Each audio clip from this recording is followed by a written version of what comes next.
அந்த வகையில் சர்க்கரை நோயாளிகளுக்கு மிகவும் ஏற்ற ஒரு சிறுதானியம் குதிரைவாலி. இதில் இருக்கக்கூடிய நார்ச்சத்து இரத்தத்தில் சர்க்கரையின் அளவுகள் வேகமாக ஏறுவது தடுக்கும். இதன் மூலமாக இரத்த சர்க்கரையின் அளவுகளும் சீராக இருக்கும். சர்க்கரை நோயினால் பாதிக்கப்பட்டவங்க தினசரி ஒருவேளை உணவாக இந்த குதிரைவாலியை பொங்கலாகவோ கிச்சடியாகவோ அல்லது குதிரைவாலி சாதமாவோ செய்து சாப்பிட்டு வர மிகவும் நல்லது. 2, மாரடைப்பு வராமல் தடுக்கும்.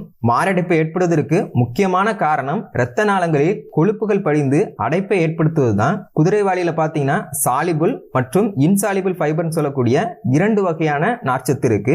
சாலிபிள் ஃபைபர் இரத்தத்தில் இருக்கக்கூடிய LDL என்னும் கெட்ட கொழுப்பை குறைக்கும். இதன் மூலமாக இரத்த நாளங்களில் கொழுப்புகள் படிவது தடுக்கப்படுவதோடு மாரடைப்பு ஏற்படாமலும் பாதுகாக்கக்கூடியது இந்த குதிரைவாலி. 3, நோய் எதிர்ப்பு சக்தியை அதிகரிக்கும். நோய் எதிர்ப்பு மண்டலம் பலமாக இருக்க ஜிங்க் மற்றும் அயன் சத்து மிக அவசியமான சத்து.